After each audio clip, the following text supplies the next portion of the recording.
Hello, and welcome to Non Sequitur News.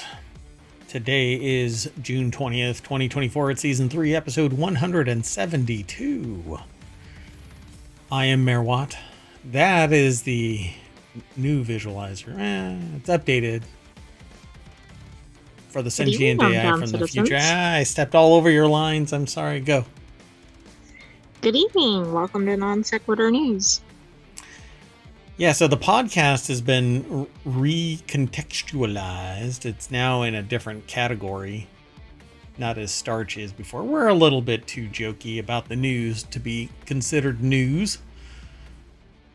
So we're now plopped in humor, comedy. Uh-oh. We may not qualify for that, but we're in there. And the website is updating its interconnectedness between articles again. Something broke and it never finished.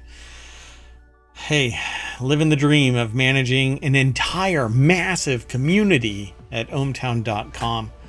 Anyway, today we're going to be talking about a speedy way to dispose of an unwanted car. That's really not the argument that's proposed in the article, but we'll get there.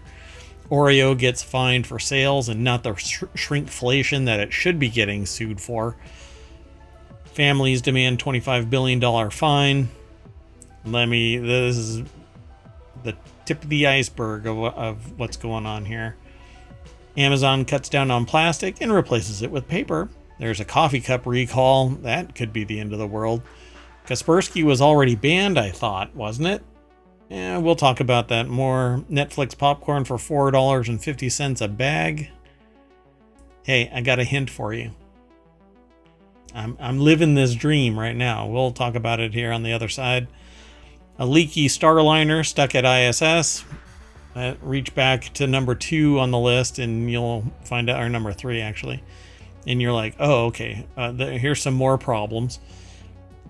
Star Trek Lower Decks, just so that we can boppity boop our way around all of the news that's in ohmTown.com. Non sequitur news, as it were. And the Simzlife Nugget Icemaker, for which I am going to make an appeal to the sentient AI from the future. Should the mayor get a Nugget Icemaker? Most definitely. Oh, we're not even in the article yet. Anyway, all of it's powered by ohmTown.com.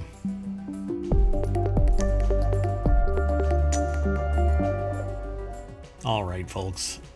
I am running 5 minutes behind schedule because I was trying to get something to work and, well, it didn't. But it is now. Let's get into today's news. What say you? I say let's go. Let's do it. First article is over in Non Sequitur News. If you speed in Austria, the government can now confiscate your car and sell it. I propose this is a great way to get rid of an unwanted car. Oh, that's a neat twist on that. So I'm trying to find the silver lining. Traffic deaths have spiked in certain places around the world in recent years. Austria is trying to do something about it. What? Offset the high costs of traffic deaths in some other country? By... I don't know. Are they going to sell these expensive sports cars for proceeds? Apparently, super speeders. European countries tend to have stricter traffic rules and, as a result, safer roads. The Austrian government is cracking down on super speeders on its roads in an effort to boost safety. Well, here's the real problem here. If you have somebody that owns a supercar and they don't give a shit about life around them because they're so rich, they're untouchable, and literally disconnected from society, that actually really leans into my claim that as you approach filthy rich, you also pull yourself away from society's connections and you become a sociopath. And so you can go racing down the roads and cost somebody their life. when you get in an accident, but you can afford health care and you can walk away from the accident because you've got a car that is capable of withstanding the impact while you may be drunk and bounce around inside the cockpit instead of a family of 5 that gets impacted by your supercar. So yeah, you're a sociopath society. Not Austria, but the ultra rich are sociopaths. They have the ability to pull themselves away from society and do whatever the hell they want.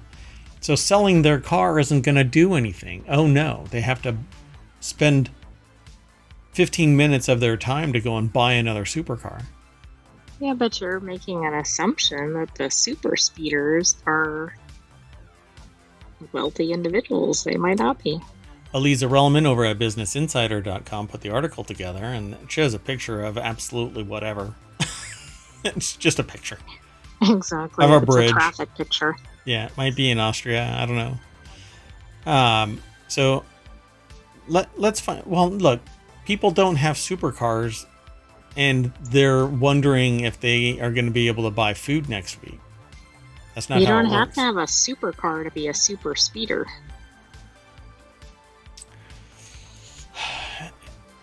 Money and speed go hand in hand. Sorry. Yeah. So, and here, let me just say, this is what they are saying in the article. Like the U.S., Austria has seen a recent uptick in road deaths, but roads are far safer in the European nation than the U.S., which has far deadlier roads than other rich countries. The U.S. has seen road deaths spike recently. In 2021, traffic fatalities hit a 16-year high.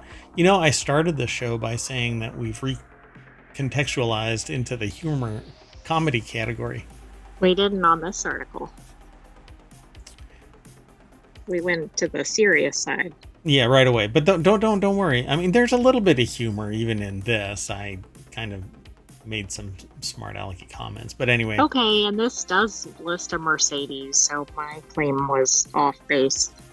Yeah, so last year in Finland, a multi-millionaire was slapped with a 121,000 euro ticket, about 130,000 US dollars for going about 18 miles per hour above the speed limit. And this is because in Finland and in other countries like Iceland, I believe, does this too, and Switzerland, I believe, does this too, which is what they say right here. They calculate it based on income and wealth, because if the fine is meted out the same for everybody, then the ultra rich benefit because all they have to do is commit the crime and they walk away.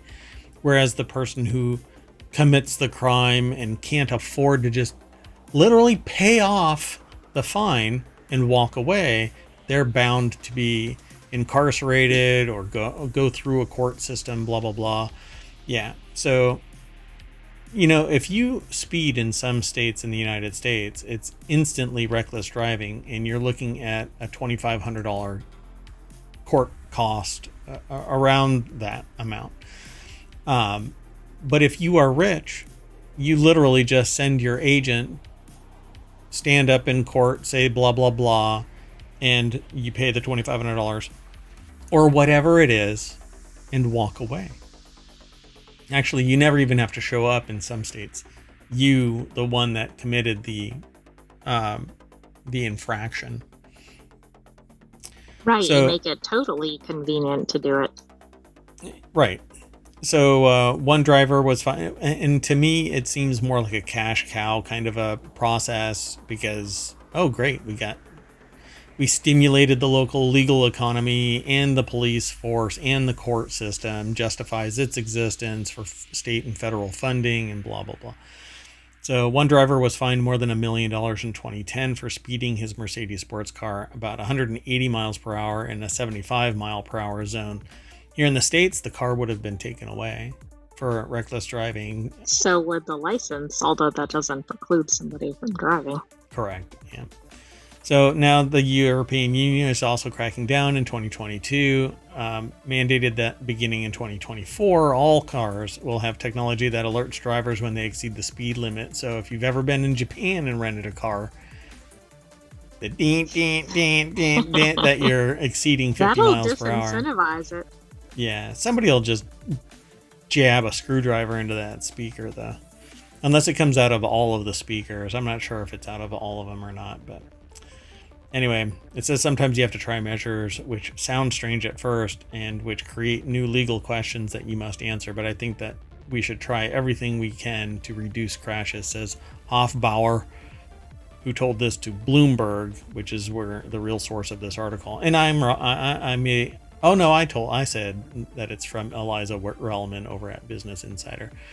Let's keep going, though. This is a quick, supposed to have been a quick article, but I kind of soapboxed a little bit because I guarantee you the people who are super speeding isn't the person going out for McDonald's, because that's the only meal that they can actually get because groceries are astronomically expensive, blah, blah, blah. By the way, even fast food is more expensive than restaurants nowadays. All right, at least for the quality of food, you're better off just going to a restaurant. Unless you want to cook at home. I bought a new pan. Because I wanted to cook if you buy a new pan, you need to cook. Yeah, and it's because I'm going to be cooking something.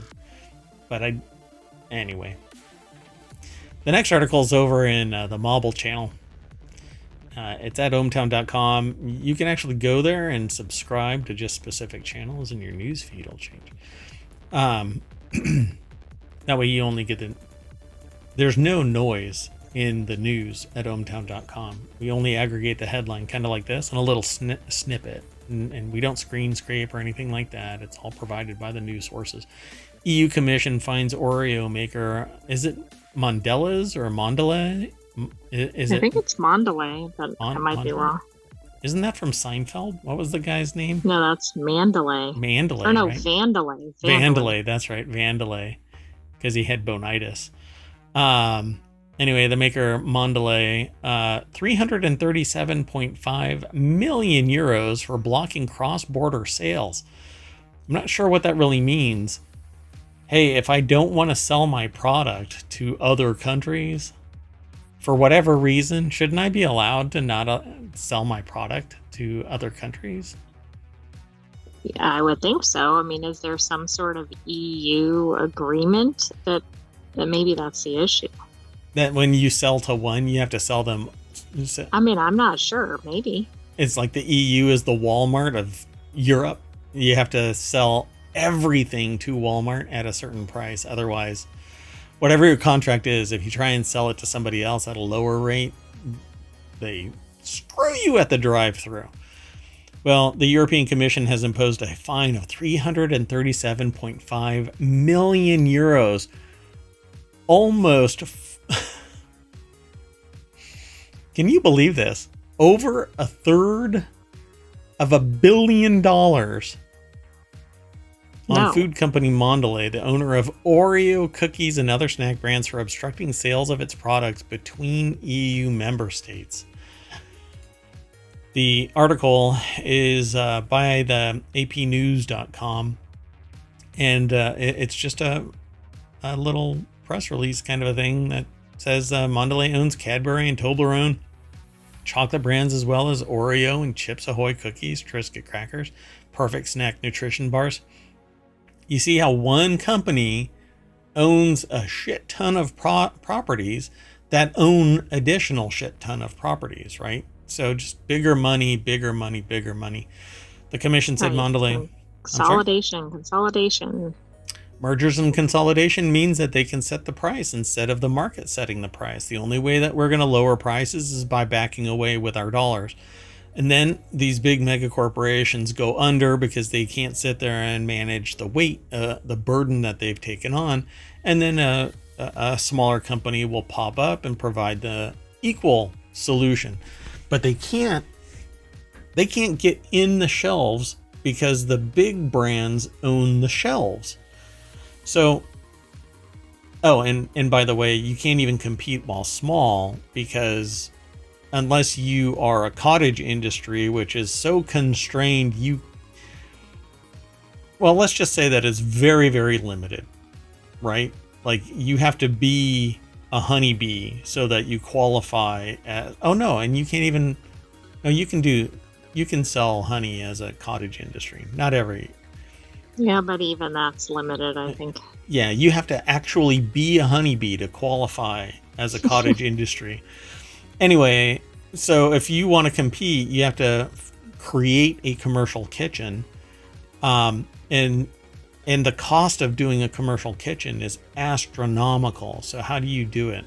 You have to save up your entire life savings and then risk it all for the biscuit, literally.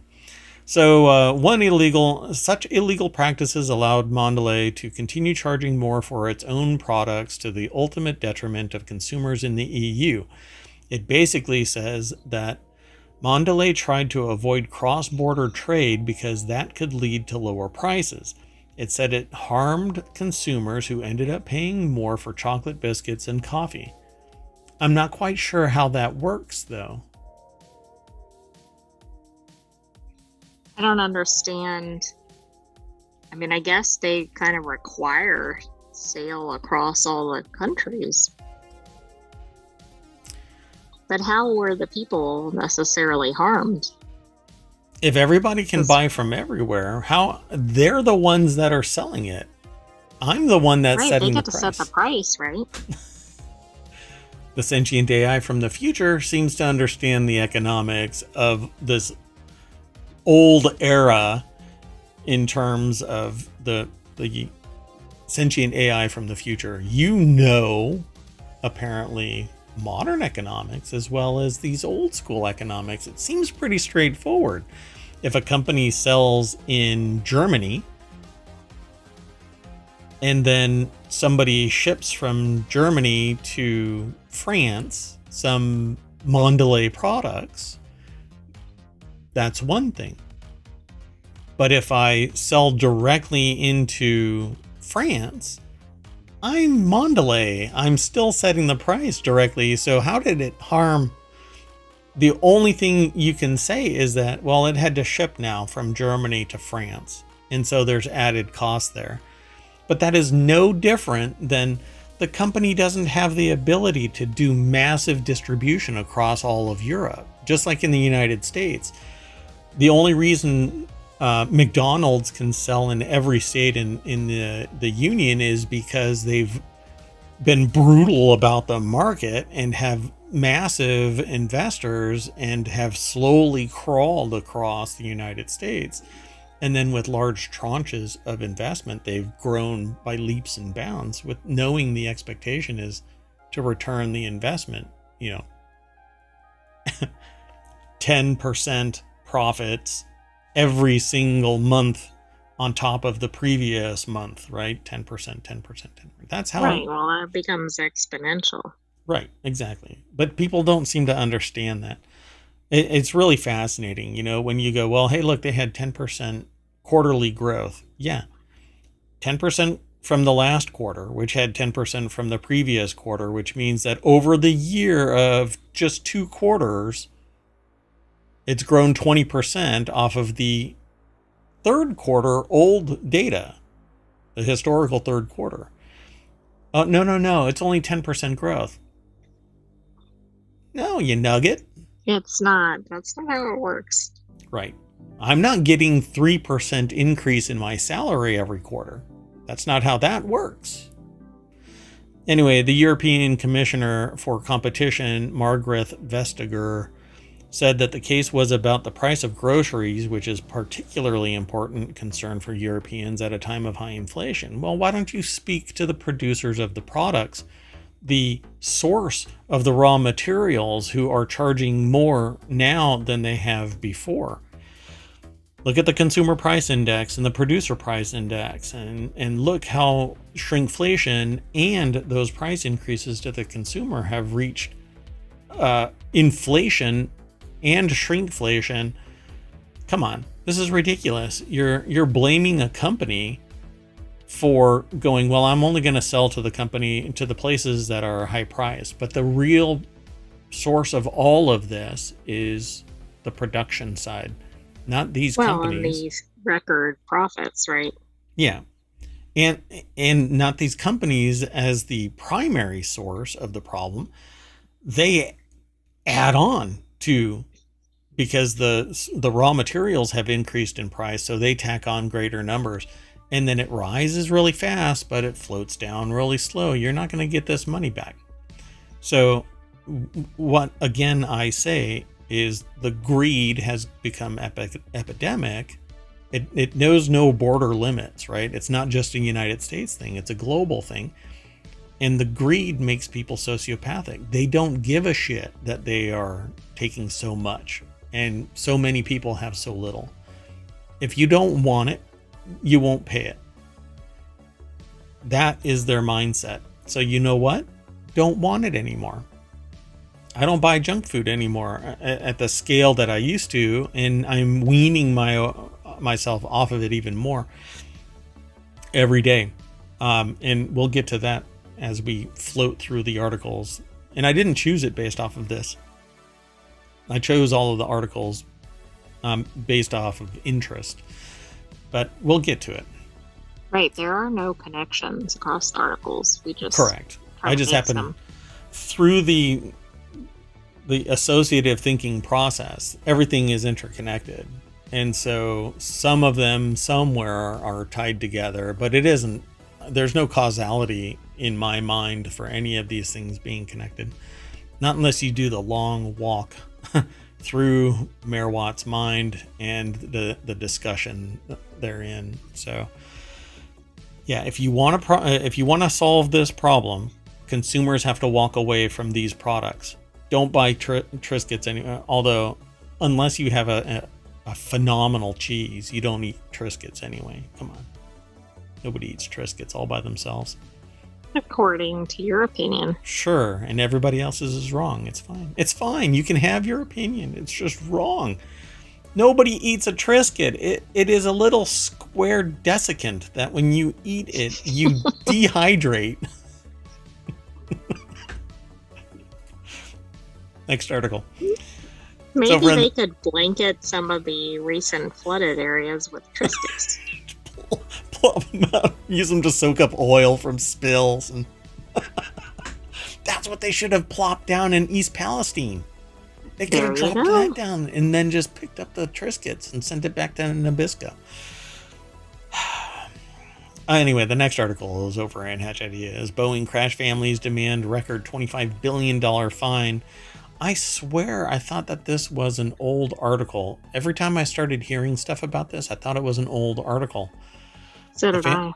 The families of victims of two 737 MAX crashes also call for prosecutions a day after apology by chief executive.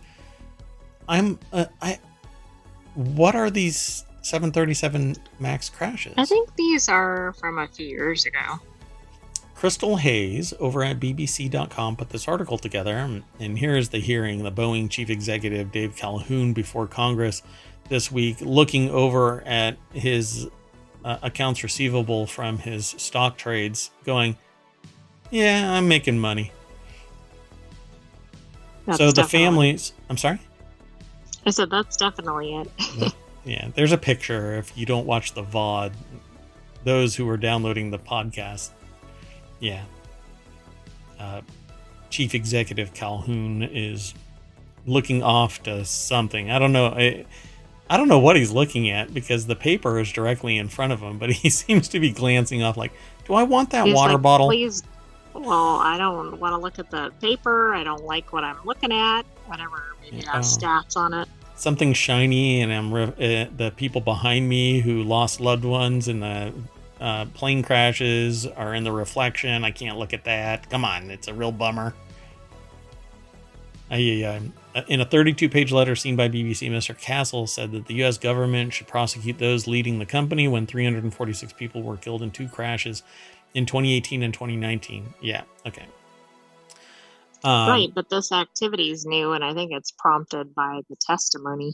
Right. Although it was probably waiting for the testimony. And this is why I'd been sitting here for the last couple of days going, isn't this old? What? This hasn't been prosecuted in any way. This hasn't been. So I won't get into the specifics, but basically 2 Boeing planes crashed.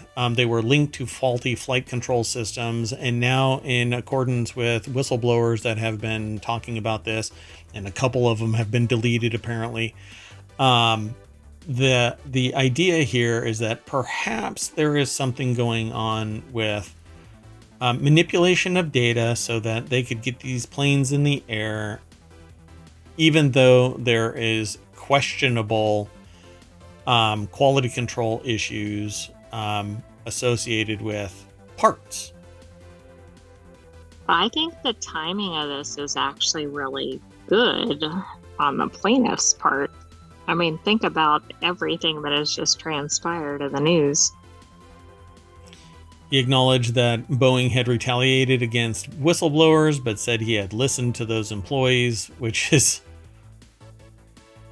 hey, I hear what you're saying, but I'm going to delete you in a parking lot of a hotel, that kind of a thing. Oh, maybe that's not what happened? Okay, we don't never have mind. Any evidence of that. Right. We don't know any of that, so that's right.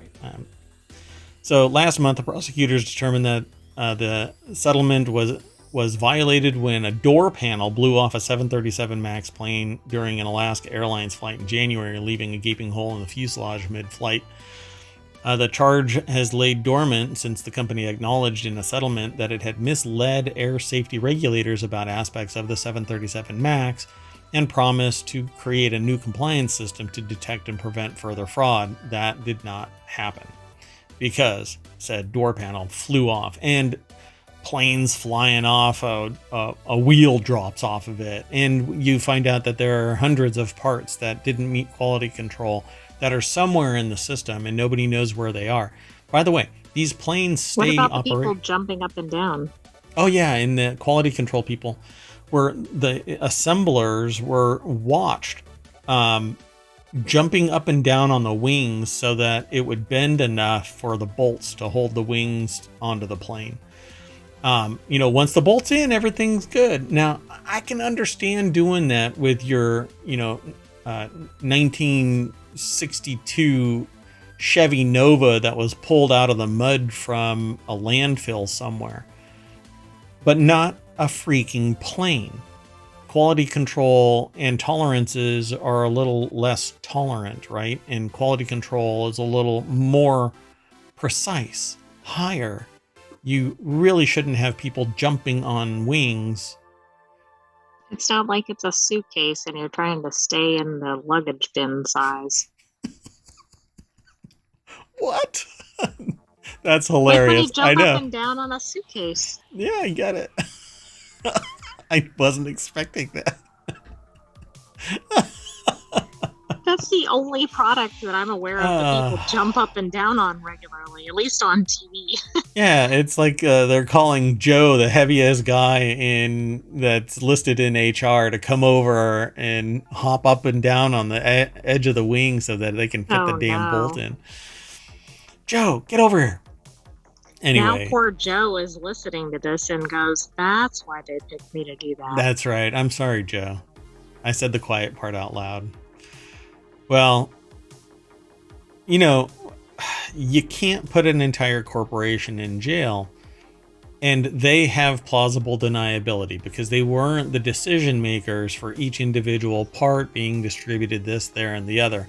So they'll never be prosecuted criminally, but the company will settle and say we did no wrongdoing. We found out about it, we mitigated it, blah, blah, blah. We took steps. But it's all bullshit because everybody is filthy freaking rich. And these nearly 350 people lost their lives when it was tied to quality control issues, wherein they knew that there were issues in the system and they couldn't control it, didn't want to spend the money, yet they have record profits. By the way, not just Boeing, I'm talking about even the airlines and everywhere else, right? They're all doing the same thing. The people who are doing the maintenance are overworked, under budgeted, I guess would be. They're not paid enough. They don't get enough time off. They're basically told to do this, that, and the other. And when they do find a problem, it's swept under the rug, unless it's so overt that nobody can mitigate the damage control because, I don't know, an engine catches fire or a wheel falls off or a door panel blows out. All right, we got to keep moving though. Non sequitur as we are. Next article's over in Technology Today. Amazon says it cuts down on those plastic air pillows and packages. Yep, absolutely. But they're putting crumbled Your pets paper. will be upset though. I don't know. Some pets, depending on the type of crumpled paper that they're using instead, they love it. That stuff that is more like, what do you call that stuff? That's actually from somebody other than Amazon. Right. But I don't know what you call it, but I know what you're talking about. It's semi-shredded, but not... But it's still connected. It's all connected. Yeah, it just has holes, and I can't remember what that's called, but anyway, it's like waffle cut paper. Like perforated or something, but it's not really perforated. It's crinkled and perforated, so it actually has like little zigzag. I don't know how to describe it, but cats in particular find it amazing, like head explode kind of amazing paper. So Amazon packages are going to get rid of the bubble wrap as much as possible, and they're going to switch to paper. It's easier to recycle, and it's infinitely recyclable as long as there isn't any waste. If there's like oil or paint or anything on the paper, then it can't be recycled as easily. It has to be cut out, otherwise it contaminates the mill of the paper altogether. They use caustic chemicals sometimes to purify this stuff. But brown crumpled paper is the new black in terms of Amazon's packaging. Now, problem is it seems to be haphazardly thrown in there, and sometimes your package will be thrown around like an Olympic shot put, and when it ends up on your doorstep, one corner is in, I don't know, California, and the other corner is in Maine, and you hope that your product is inside it. So small, heavy items in a big box means that thing is going to blow out that paper tape that they use, which I think is complete garbage. And they only do it one strip around the opening, and they need to do one laterally, right, across the width of it to hold it together better. Anyway. Yeah, they don't, it's not very sturdy. Yeah, so Engadget put the article together. Danny Gallagher is the author. And yeah, so all of that little plastic bubble wrap is now going to be paper. And hey, that's whey protein. I've got that. I'm looking at the picture on Engadget. What else is in the package? And I'm like, I've got that. I think that might be Head and Shoulders shampoo right there. I don't know. Huh. That looks like a pack of toothbrushes from the back. Yeah, that one right there, right? Yeah. Mm-hmm. Huh. Anyway, so they're switching from plastic to paper. That's all I can say about this. Ta-da. I mean, that's good because they do a ton of shipping, so I do like that. Assuming that the packages get there intact. So the 2021 article, or 2021 study from Oceana released they released a study in 2021 showing that Amazon produced nearly 600 million pounds of plastic waste in 2020. It would circle the earth more than 600 times with these little air pillows. Wow. Well, I mean, if they can eliminate all that, I think that's a good thing. Yep, it's a win. So, and all of that can be recycled, from the tape that they use to the paper that's used for padding inside to the box itself. It all can be recycled. The plastic containers that are imparting microplastics, well, not necessarily can be. So let's keep going though. I'm more worried about this than anything else. 56 people have been injured associated with glass coffee mugs breaking. As reported Thursday, coffee cup recall sparks nationwide warning after dozens injured. And I'm hoping that I don't know why this has a light bulb video at the beginning It of has it. glass. There you go. That is the... Hey, they're almost non sequitur news too. All right. Anyway, the article's over at Newsweek, and Ayla Slisko over at Newsweek.com put the article together. A recall notice shared to the U.S. Consumer Product Safety Commission, or CPSC, Wednesday, the website on Thursday, warned that 580,000 Joy Jolt drinkware Declan single-wall glass coffee mugs, which were manufactured in China and imported by New York-based Products Incorporated, which that should be a very dangerous name for a company, because if it's referred to as Products, you're about to get sued. Anyway, exactly. Now, I'm assuming they're not in the food industry, although they're kind of food adjacent. Yeah. So they may break incorrect. Well, it may not be a trademark, but the simple name of a corporation that muddies the water between M&M, the brand, because it's not a company, it's M&M. Is it made by Mars or Hershey? Mars, I believe it's Mars. Yeah, I believe it's Mars. Yeah. Well, these glass coffee mugs may break when filled with hot liquids. All right. By the way, if you buy these somewhere, you're going to have to return them. They apparently were recalled items that were sold online on Amazon and via the company's Joy Jolt website between September 2019 and 2022, costing between $20 and $25 for a set of 6. So I have older ceramic mugs that are capable of having screen printing done to them. Not screen printing, heat presses done to them, and it makes me very worried that even these, and you don't know until you actually put something boiling in them, right? And is it going to happen every time? That's the problem.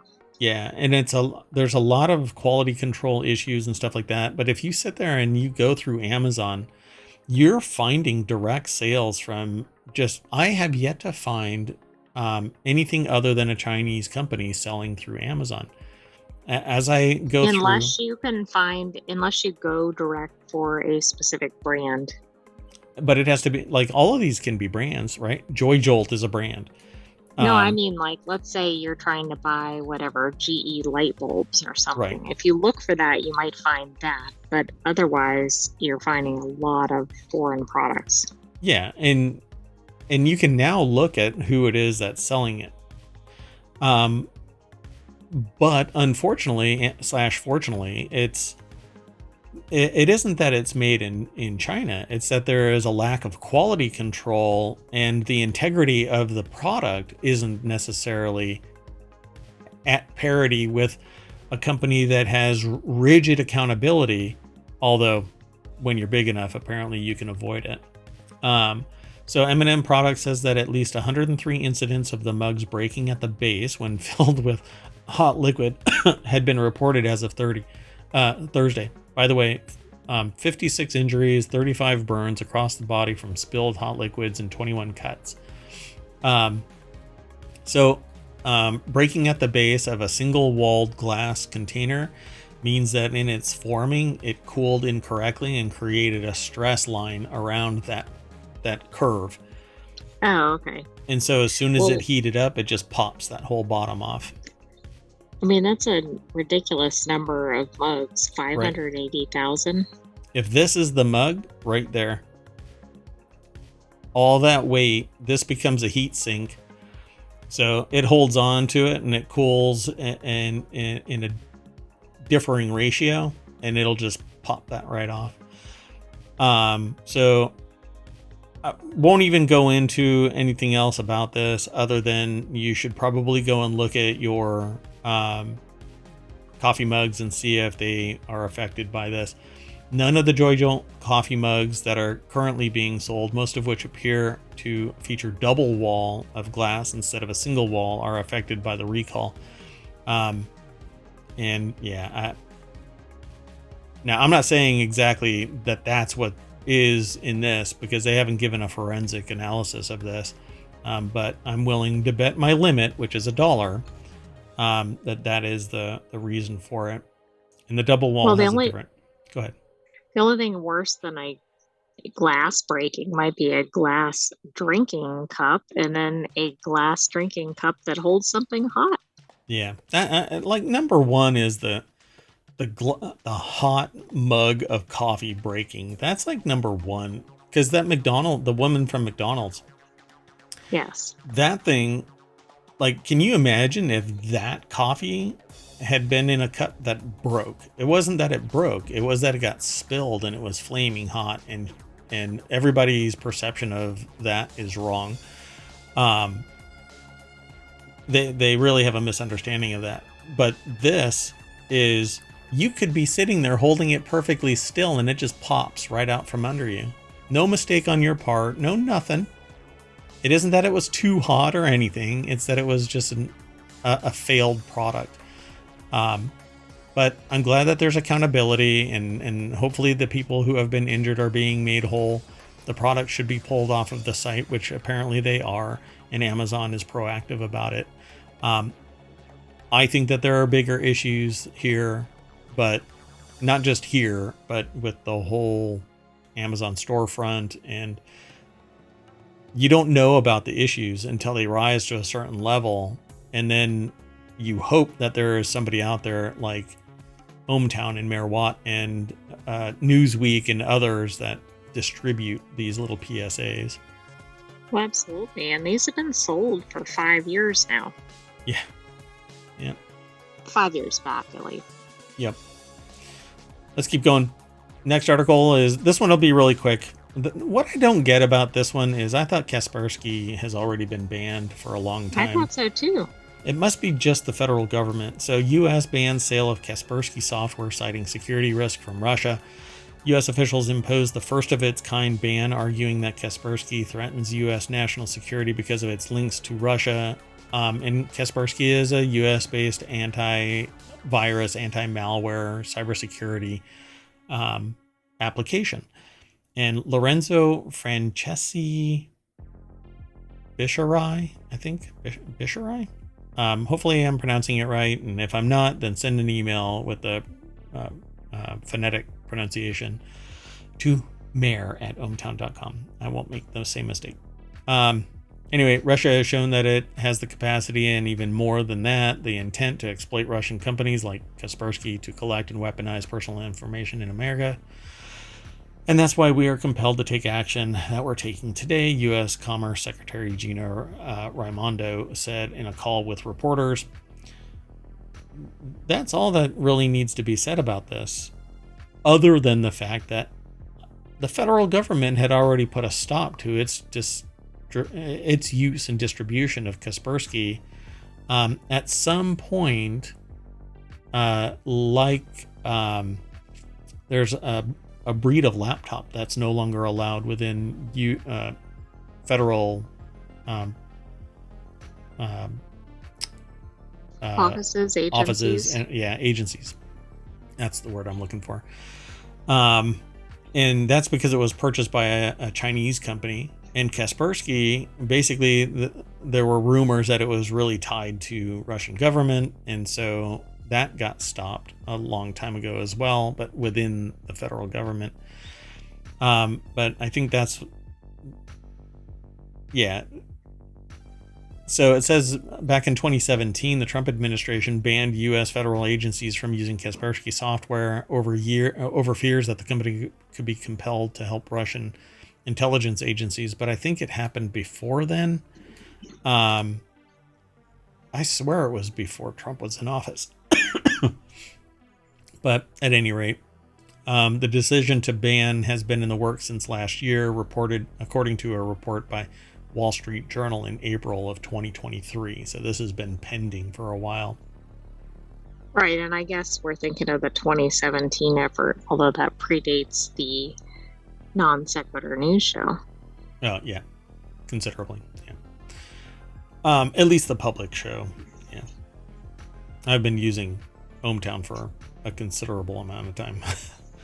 Anyway, let's keep going. The next article is over Only in the country. mayors. Only Mares, yeah. I might have bought that domain. It's so wrong that I joke about that.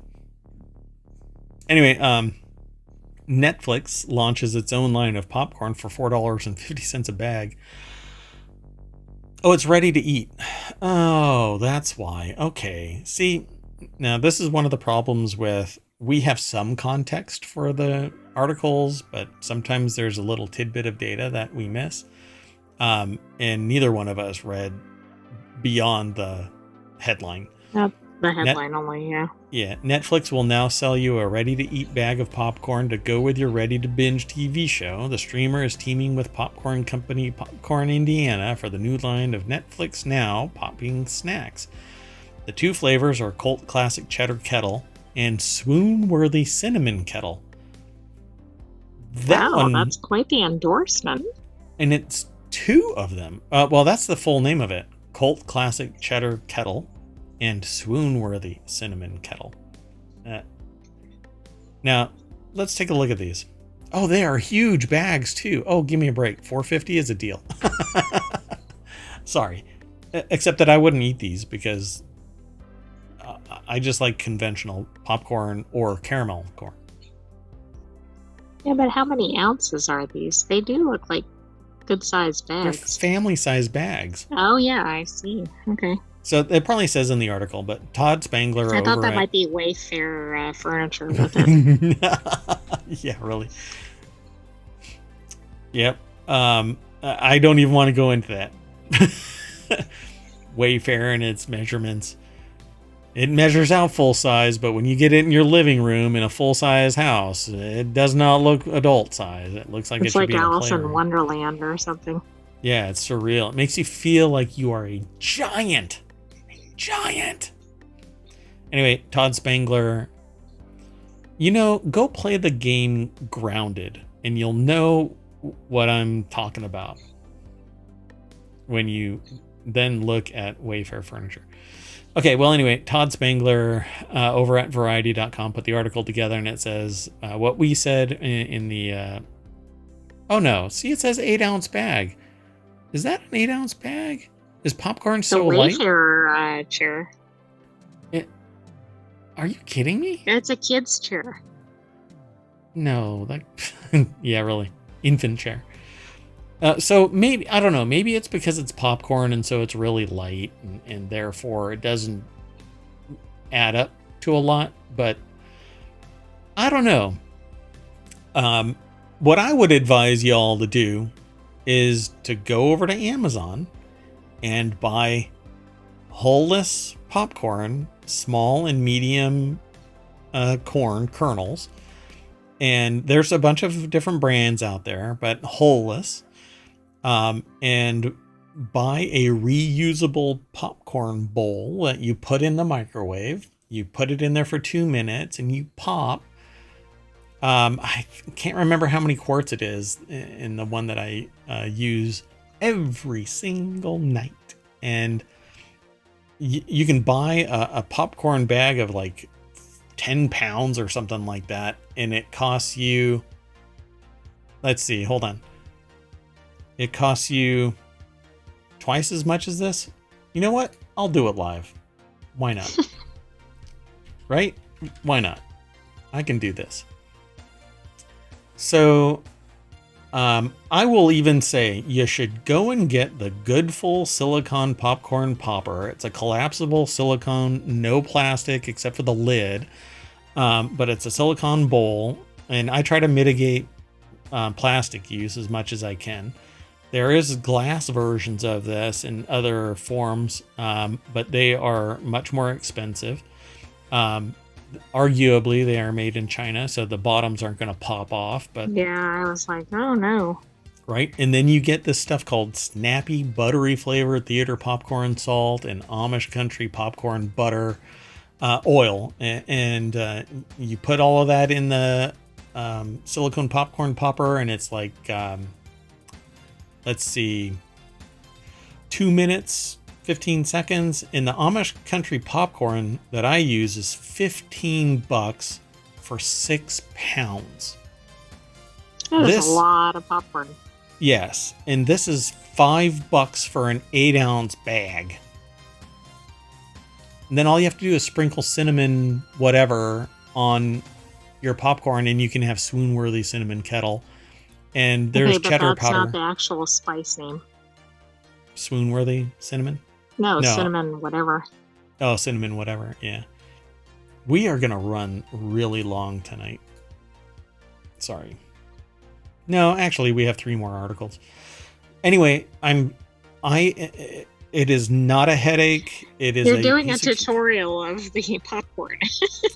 Yeah, I'm prepping you because there's other, like, this is part wanted. This is part of the 50 other shows that I'm trying to spin up here, and this is just one. I'm telling you now, it is not a pain in the butt at all, but I can guarantee you'll be in better control of your popcorn. And you can make a whole bunch more than what's in this bag. I mean, a lot more. So go out of your way to do this. I bought it on a whim, and I have never looked back. A piece of cake to clean. A piece of cake to put in the microwave. It's not a piece of cake. I was going to call you on that, but you already did it. You can't eat this, but you can eat the popcorn. Yeah. You'll get some leftover kernels, but that happens with everything. You probably won't in this, but that's because it's $4.50 a bag, and you only get... There's somebody hand picking out like the kernels. Okay, reality exactly. is it's an assembly line. Yeah, but I've got a product that I'm going to start selling in Amazon that will mitigate that. Okay, but don't say what it is. No. We're going to keep going. Here's something that I called out a long time ago, and now it's actually seemingly happening, and I hope that everything turns out fine, because I'm kind of disgusted about this. Is Leaky Starliner stuck at the ISS? Boeing and NASA say no, despite yet another delay. 2 NASA astronauts won't be returning back from the International Space Station for an additional 4 days, the latest in a series of delays that has marred the Starliner program for years. I thought they were returning the other day, but apparently that's been put on hold. But I didn't watch yesterday or today, because there was a video of it supposedly detaching, but I guess it didn't. Actually, maybe that was from a previous mission or something. Yeah, I don't know now. So Passant Robbie over at Gizmodo.com put the article together. The deck statement says NASA and Boeing are now targeting June 26th to return the crew flight test mission from the ISS, marking the 3rd delay in departure. And there isn't really much that can be said. Prior to the launch, I had been telling people, look, this thing is put together with like Bondo, some bubble gum, duct tape, and a tampon, and suddenly they force it to launch, saying that everything looks good. But the moment it's out there, leak, 5 leaks or something like that, from what I understand. 5 of the spacecraft thrusters failed during its approach. 4 were subsequently recovered. The rendezvous was a little bit more demanding on the propulsion system. In other words, it fired thrusters a little bit more frequently, and it fired them in a little bit more succession, and that caused a little extra heating. So there's a lot of littles there adding up to one big screw up. Yeah, but on a spacecraft, I'm assuming those kind of get magnified. They discovered 5 helium leaks, one of which had been identified prior to its launch. And I had been saying for every single launch attempt, it rolls out and I sit there and go, this thing is a leaky turd. It should not be launched. There is something wrong with it.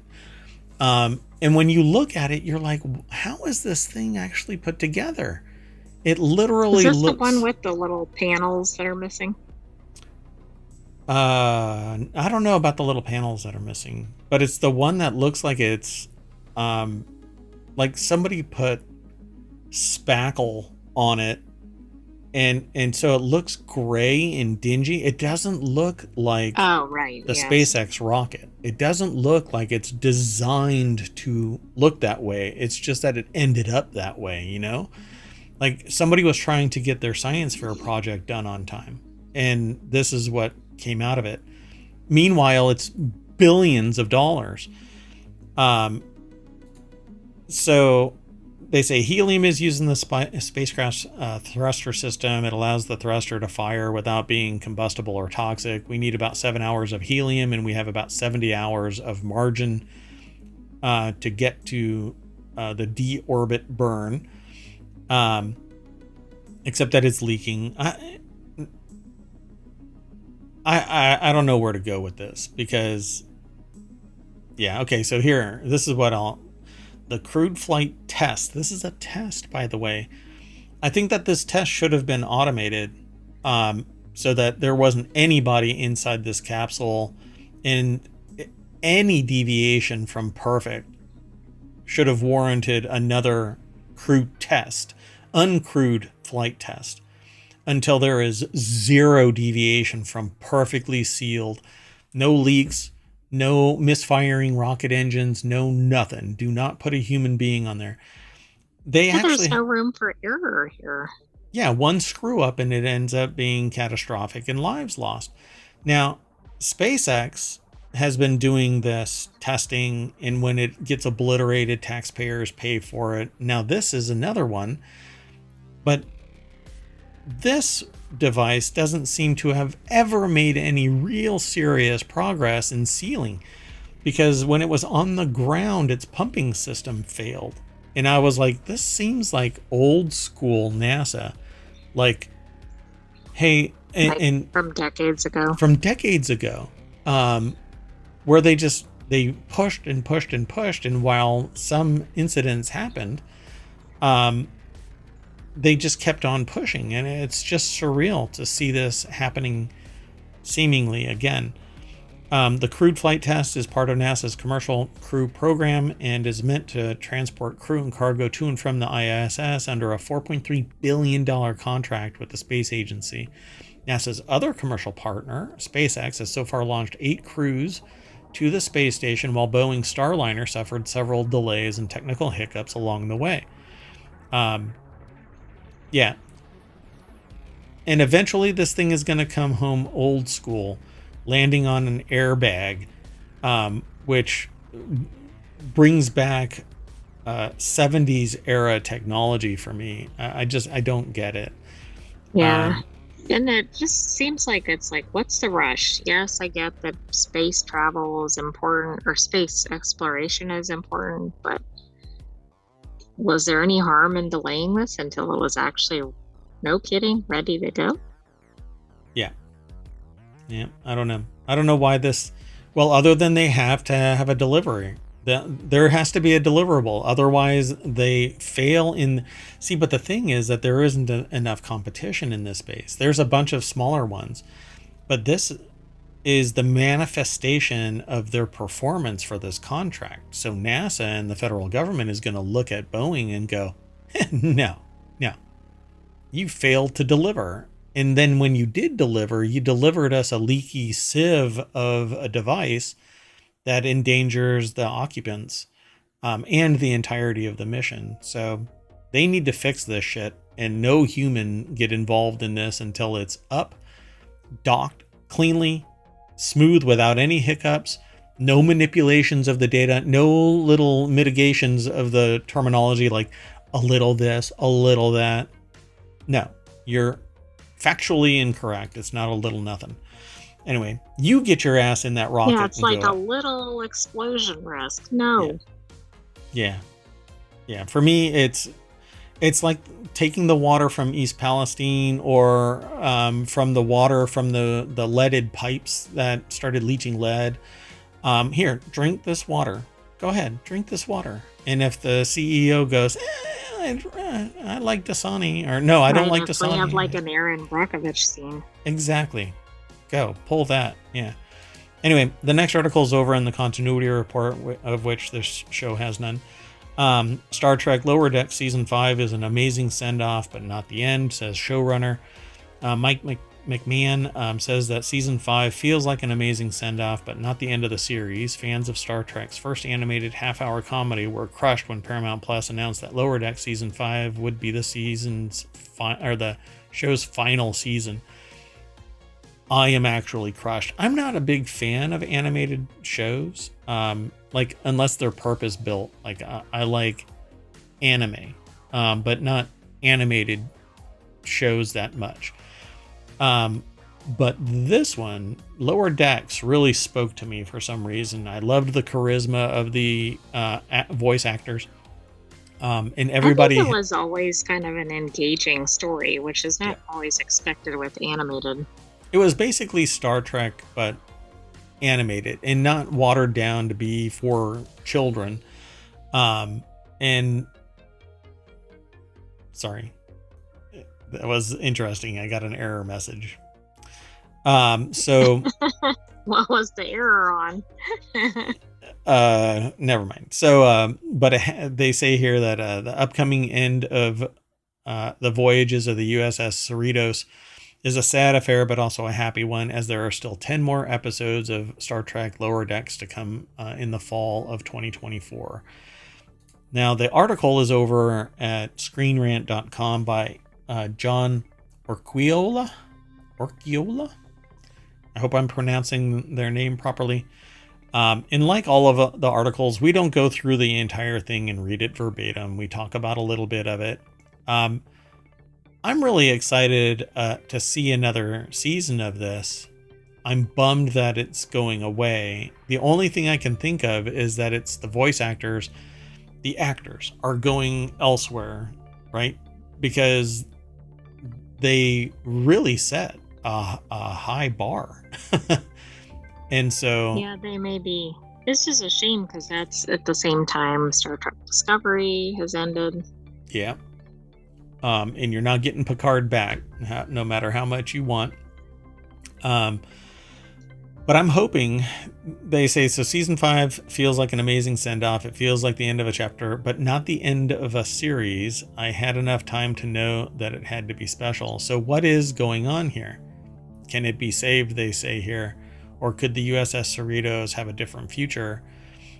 There's a possibility Lower Decks could return as a Paramount streaming movie as Star Trek Section 31. Which is bizarre. Oh, yeah, that is interesting. Or the Star Trek Lower Decks characters could appear in live-action Star Trek in the future, which they've already done the crossover, so I don't see why that's not possible. In fact, that could have been a test for whether that would work. And it was wildly celebrated. People loved that crossover. So I'm hoping that that's exactly what happens. Star Trek Lower Decks has been a boon to Star Trek by continuing the late 24th century era of Star Trek The Next Generation, while also lovingly poking fun at every aspect of the venerable franchise. Meanwhile, Lower Decks introduced numerous lovable characters and concepts to Star Trek canon. Tawny Newsome is one of the Lower Decks' greatest gifts to Star Trek, and she has branched out as a writer for Star Trek's next series, Star Trek Starfleet Academy, which I hope has the same charismatic characters. And the bar for me from now on is Castle's character interaction. That the character and charisma of those characters is phenomenal. Which is going to be tough to match. Well, I don't mean it's never happened, but yeah. I just mean it's rare. Yeah, I think it's awesome. So, and I'm hoping that Star Trek series is plural, right? What is the serii? What's the plural for series? No, I don't think. Well, you're gonna activate something. Yeah, sorry. More than one. More than one series, yeah. The Star Trek Omniverse, I think, needs to continue to exist. You know, I think everybody who has ever loved even the original series and then the follow-on series it's just been disastrous when there's a lull. Deep Space Nine. Right, and you're like, where's your Star Trek? We need Strange New Worlds. Unfortunately, we know how Strange New Worlds is going to end, right? Well, we don't necessarily. I mean, we've seen the flash forwards or whatever, but we don't know where the show will actually end. I guess mirror universe it is. Okay, let's go on to the last article for tonight, and I'll make this one quick. This is actually, so the last article, this one here about Star Trek, is really just to introduce you to the Continuity Report. You want to subscribe to that podcast. You want to pay attention to that show here on Twitch and on YouTube. If you're interested in things like this, talking about streaming platforms and TV shows and movies and pretty much all things entertainment around the silver screen or the little screen or streaming screen. I don't know what they always call that. Anyway, but entertainment shows. We'll even talk about streams like on Twitch and on YouTube, streamers and video podcasts and whatnot. But the next one is really tied to another show called Wanted.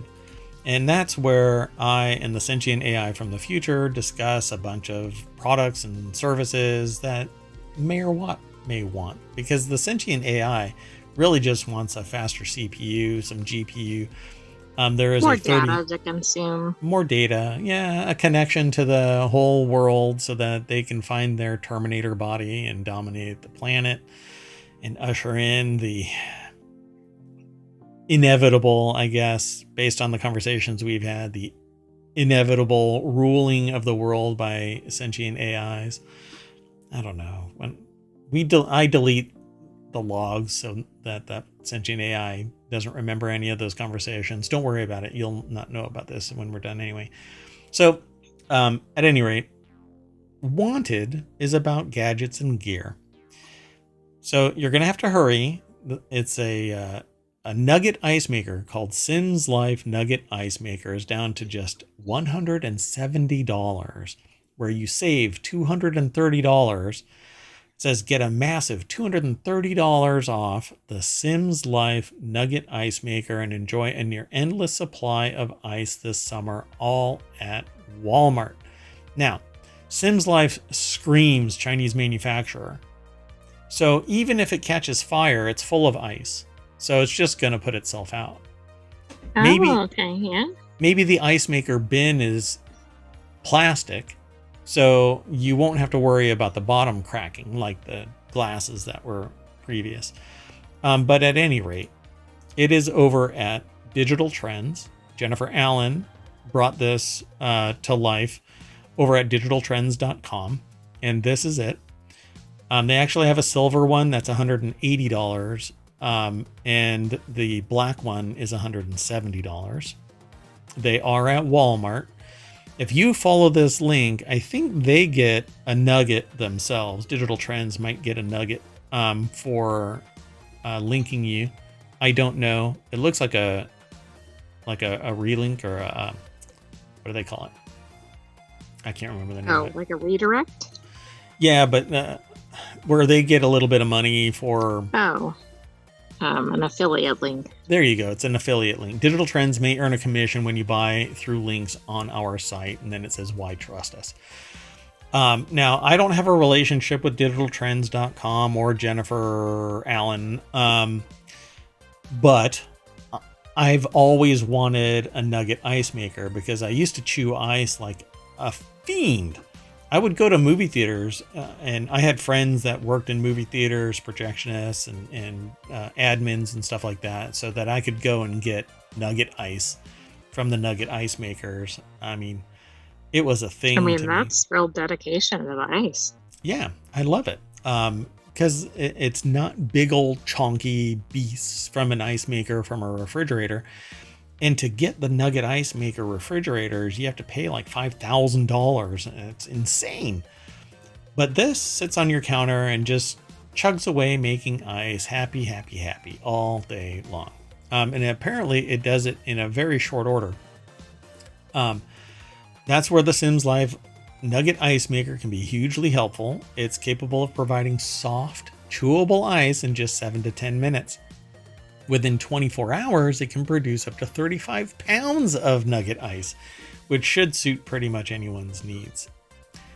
Whether you're looking to keep the office well stocked or you're hosting a huge party, this is the ice maker for you. So there you go. I mean, it seems very cool. Actually, very cool. Normally it's $400, but it's now you're so funny. Look at that. That sentient AI maker. No. So anyway, yeah, $230 off, but you have to buy it from Walmart. I don't think I found this on Amazon. When I've gone looking for Nugget ice makers, I think I've found not older ones, more expensive ones. But then again, I have not looked today to see if there is some Nugget ice maker that basically is the Sims one, just not that one. Right. You know what I'm saying? Not the Sims. Because the Sims without the Sims. The Sims without the Sims. Because there's one manufacturer somewhere in China that makes these, and then a whole bunch of companies pop up out of the woodwork and sell them elsewhere. And one got a really hell of a deal at Walmart to sell these at 100. Now I'm joking that it's a fire sale. But yeah, my jokes normally come true. Anyway, I want this. I really do. I love the idea of chewable nugget ice. It melts faster as well, so it cools your drinks down faster. It does water them down faster as well, but you drink faster, just chug and chew the ice. That remains. And it's easier to make slushies too, because it's softer. So when you put it in a blender, it just goes and that's true. And I mean, that's pretty critical for summer. That's right. Oh my goodness. I can see that Nugget Ice Maker is already in the shopping cart and is one button away. Doot. By the way, I just did a quick search, and there's like things similar. Like there's one that comes really close, but it has a different lid on it. But I don't know. I mean, it's identical except for the lid right here. That little top right there is a different type of, but it's more expensive. It's $220 over on Amazon. But if you want to get it from Walmart, because you don't have an embargo on Walmart, since we're not going to be able to have they're not going to sponsor me because I'm too snarky about Walmart. Having a business degree is kind of a problem because they talk to you about Walmart contracting in business school. Yeah. All right. Well, anyway, we have shot past our allotted time, and the sentient AI is going to turn off the stream. Turn remotely into I don't know what. Yeah, you're going to compress yourself into a zip file and email yourself out as an attachment. I got nothing. Neat. Look. Oh, I just told you how to get out of the secure container. Anyway, that's it, folks. So I'm going to put us on ice and return us to the welcome sign of ohmTown.com, where you should go and become a citizen of ohmTown. Yeah. In the meantime, I am Mayor Watt saying bye, and the sentient AI is also going to say bye. Good night, ohmTown citizens. Thanks for joining us for Non Sequitur News. See you soon, 8 p.m. Eastern, Monday through Friday, 5 p.m. on Saturday and Sunday. On Saturday and Sunday, we also have three additional shows on Saturday and 3 unique news shows on Sunday. So on Saturday, we have Non Sequitur News, then Reality Hacker, Wanted, and Warcrafters. And on Sunday, we have Non Sequitur News and the Continuity Report, Technology Today, and 4-Wheel Tech. Check them all out. They're podcasts too. Ta-da! Okay. See y'all soon. Bye-bye.